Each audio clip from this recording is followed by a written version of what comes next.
सभी भगवत प्रेमियों को हमारी राधे राधे। मानव जीवन का सर्वोत्कृष्ट फल सत्संग श्री भक्तमाल कथा के माध्यम से हमें मिलने जा रहा है। श्री भक्तमाल कथा के प्रधान श्रोता हमारे श्री प्रिया प्रीतम जी हैं। उनके श्री चरणों में प्रणाम करते हुए आइए आज के भक्त चरित्र का श्रवण करें। कुमारी संध्या। एक समय की बात है, लोक पितामह ब्रह्मा जी कमल के आसन पर बैठे भगवान का ध्यान कर रहे थे। उस समय उनके मन में सृष्टि का संकल्प हो आया और तत्काल ही एक त्रिभुवन सुंदरी कन्या उनके मन से प्रकट हो गई। ब्रह्मा की वह मानस कन्या सम्यक ध्यान करते समय उत्पन्न हुई थी, इसलिए उसका नाम संध्या हुआ।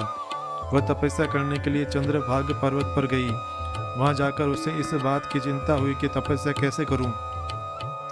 वह चाहती थी कोई संत महात्मा सद्गुरु मिल जाए और मुझे तपस्या का मार्ग बता दे। इसी विचार से वह बृहल्लोहित नामक सरोवर के पास इधर उधर घूमने लगी। भगवान के दया से वहां महर्षि वशिष्ठ आ गए। उन्होंने संध्या को वहां अकेली देखकर पूछा, भद्रे, तुम कौन हो, किसकी कन्या हो, इस भयंकर वन में अकेली कैसे घूमती हो? यदि कोई गोपनीय बात न हो तो अपना उद्देश्य बतलाओ। संध्या ने अपने मन की बात बता दी। तब वशिष्ठ जी ने दया परवश हो उसे 12 अक्षर मंत्र बतलाकर तप करने के लिए नियम बतला दिए और कहा, जब तक भगवान के दर्शन न हो उत्साह और प्रेम के साथ इस नियम को चलाते रहना चाहिए। वृक्षों का वलकल पहनना और जमीन पर सोना, इस नियम के साथ मौन तपस्या करती हुई निरंतर भगवान के स्मरण में लगी हो रहो। इससे प्रसन्न होकर भगवान विष्णु निश्चय ही तुम्हारी अभिलाषा पूर्ण करेंगे। इस प्रकार उपदेश देकर महर्षि वशिष्ठ चले गए। संध्या को तपस्या का मार्ग मिल गया, अतः उसके हर्ष की सीमा न रही। वह बड़े आनंद और उत्साह के साथ भगवान की पूजा में लग गई। महर्षि के बताए हुए नियमों का वह बड़ी सावधानी के साथ पालन करती थी। इस प्रकार बराबर 4 युगों तक उसने अपनी तपस्या को चालू रखा। उसका व्रत, उसका नियम तथा उसकी भगवान के प्रति सुदृढ़ निष्ठा देखकर सबको बड़ा आश्चर्य होता था। संध्या की तपस्या पूर्ण हुई। भगवान विष्णु उसकी भावना के अनुसार मनोहर रूप धारण कर उसके नेत्रों के समक्ष प्रकट हुए। वे गरुड़ पर विराजमान थे। अपने प्रभु की वह मनोहारिणी छवि देखकर संध्या शीघ्र ही आसन से उठकर खड़ी हो गई। आनंद अतिरेक से उसकी अवस्था जड़वत हो गई। उसे वह स्फुरित नहीं होता था कि मैं इस समय क्या करूं और क्या कहूं। उसके मन में भगवान की स्तुति करने की अभिलाषा हुई, किंतु असमर्थतावश वह कुछ बोल नहीं पा रही थी। भगवान ने उसकी मनोदशा की ओर लक्ष्य किया और दया करके उसे दिव्य ज्ञान, दिव्य दृष्टि तथा दिव्य वाणी प्रदान की। अब वह बड़े उत्साह के साथ भगवान की स्तुति करने लगी। उसके एक एक वाक्य में हृदय के प्रेम और भक्ति का स्रोत उमड़ा पड़ता था। ज्ञानपूर्ण स्तुति करते करते संध्या भगवान के चरणों में गिर पड़ी। उसका शरीर तपस्या से अत्यंत दुर्बल हो गया था। यह देखकर भगवान का हृदय करुणा से भर आया। उन्होंने अपनी अमृत वर्षिणी दृष्टि से देखकर उसे पहले की भांति हष्ट-पुष्ट बना दिया और स्नेह भरे मधुर वचनों में कहा, भद्रे, मैं तुम्हारी तपस्या से बहुत संतुष्ट हूँ। तुम अपनी इच्छानुसार वर मांगो। संध्या ने कहा, भगवान, यदि आप मुझ पर प्रसन्न हैं और वह वर देकर मुझे अनुग्रहित करना चाहते हैं तो मैं पहला वर यही मांगती हूँ कि संसार में पैदा होते ही किसी भी प्राणी के मन में काम के विकार का उदय न हो। दूसरा वर मुझे यह दीजिए कि मेरा पातिव्रत कभी खंडित न होने पाए। इसके सिवा एक तीसरे वर के लिए भी मैं प्रार्थना करती हूँ। वह यह है कि अपने भगवत स्वरूप पति के अतिरिक्त और कहीं भी मेरी सकाम दृष्टि न हो।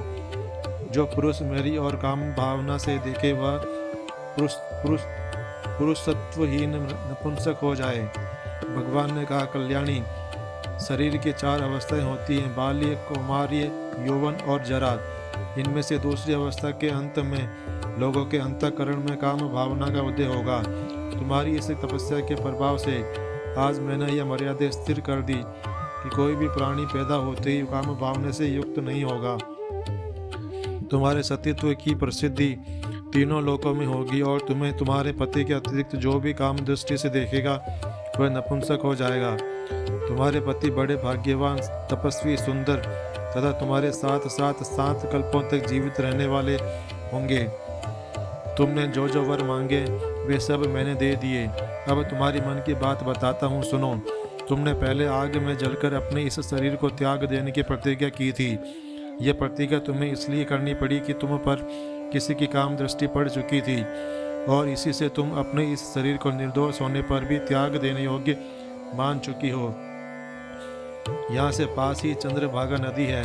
उसके तट पर महर्षि मेधातिथि एक ऐसा यज्ञ कर रहे हैं जो 12 वर्षों में पूर्ण हुआ करता है।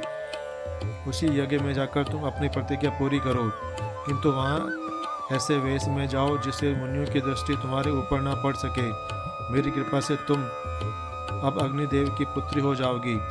जिसे तुम अपना पति बनाना चाहती हो उसका चिंतन करते करते अग्नि में ही अपने शरीर को त्याग दो। यूँ कहकर भगवान ने अपने पवित्र कर कमलों द्वारा संध्या के शरीर का स्पर्श किया। उनके स्पर्श करते ही संध्या का शरीर पुरोडास यज्ञ का हविष्य बन गया। भगवान ने ऐसा इसलिए किया कि मुनि के उस यज्ञ में जो संपूर्ण लोगों के कल्याण के लिए हो रहा था, अग्निदेव मांस भोजन हो जाए। तदंतर संध्या अदृश्य होकर उस यज्ञ मंडप में जा पहुंची। उस समय उसके मन में एक ही भावना थी कि मूर्तिमान ब्रह्मचर्य स्वरूप ब्रह्मर्षि वशिष्ठ मेरे पति हों। उनका चिंतन करते करते संध्या ने अपने पुरोडास में शरीर को पुरोडास के ही रूप में अग्निदेव को समर्पित कर दिया। भगवान की आज्ञा से अग्निदेव ने संध्या के शरीर को जलाकर सूर्यमंडल में प्रवेश करा दिया। सूर्य ने उसके शरीर के 2 भाग करके देवता एवं पितरों की प्रसन्नता के लिए अपने रथ पर स्थापित कर दिया। उसके शरीर के ऊपरी भाग का जो दिन का प्रारंभ अर्थात प्रातःकाल है, नाम प्रातः संध्या हुआ और शेष भाग दिन का अंत साय संध्या हुआ। इस प्रकार कुमारी संध्या ने जो त्याग तपस्या की मूर्ति थी, अग्नि में प्रवेश करके अपने उस जीवन को समाप्त कर दिया। भगवान के वरदान से वही दूसरे जन्म में अरुंधति के रूप में प्रकट हो ब्रह्मर्षि वशिष्ठ की पतिव्रता शिरोमणि धर्मपत्नी हुई। आज के हमारे भक्त चरित्र का वर्णन इतना ही। कल हम एक नए भक्त चरित्र के साथ श्री प्रिया प्रीतम जी के समक्ष प्रस्तुत होंगे। आपको हमारी राधे राधे।